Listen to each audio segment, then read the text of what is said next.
Hello student, आज की जो हमारी क्लास रहेगी वो आयुष से रिलेटेड रहेगी, जिसमें हम लोग देखेंगे कि आयुष के अंतर्गत कितनी बॉडी आती हैं, कुछ रिसर्च इंस्टीट्यूट के बारे में देखेंगे और कुछ नेशनल इंस्टीट्यूट के बारे में देखेंगे। नेशनल इंस्टीट्यूट की बात करते हैं हम, तो हमने पिछली क्लास के अंदर अच्छे से इसको देख लिया है। ठीक है, जो आज का टॉपिक है यहाँ से हर साल क्वेश्चन पूछा जाता है, तो थोड़ा ध्यान से करना है इसको। लास्ट ईयर भी यहाँ से क्वेश्चन पूछा गया था। ठीक है, आयुष। आयुष के अंदर देखेंगे हम कि traditional and non conventional system of health care and healing which include. ठीक है, यहाँ पे ध्यान रखना गैर एलोपैथिक है यहाँ पे। ठीक है, आयुष के अंदर देखेंगे हम कि 5 वर्ड दिख रहे हैं हमारे को। ठीक है, पर इसको थोड़ा सा और ओपन करके देखते हैं हम, तो इसके अंदर क्या क्या आता है उसमें। आयुर्वेदा, योगा एंड नेचुरोपैथी, यूनानी सिद्धा, सोवा एंड होम्योपैथी। ठीक है, तो यहाँ पे क्वेश्चन बनता है कि आयुष के अंतर्गत कितने हेल्थ सिस्टम हैं। क्या बनता है, आयुष के अंतर्गत कितने हेल्थ सिस्टम हैं। तो आप 5 नहीं करोगे, आपको क्या करना है, 7 करना है। ठीक है, सोवा को अभी कुछ टाइम पहले ऐड किया है इसमें। ठीक है,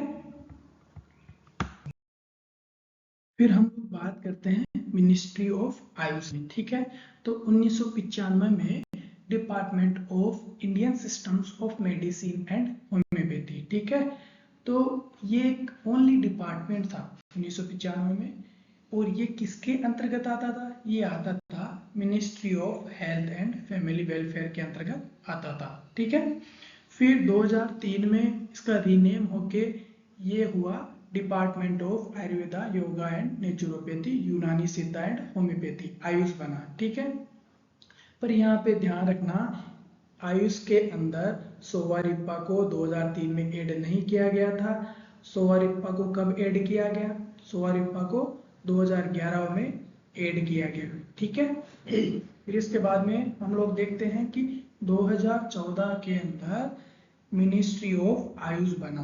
ठीक है, जब बीजेपी की गवर्नमेंट आई थी तब इसको मिनिस्ट्री ऑफ आयुष बनाया। ठीक है, फिर नेक्स्ट पॉइंट हम लोग देखते हैं, Shripad Naik was appointed as first minister of state of the ministry of AYUSH, government of India on 9 November 2014 में।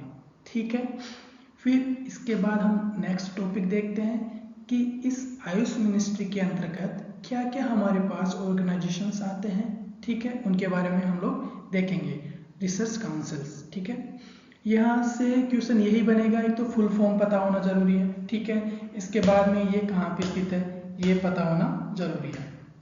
तो फर्स्ट अपन देखते हैं CCRAS, central council for research in Ayurvedic science. ये कहाँ पे स्थित है, न्यू दिल्ली में स्थित है।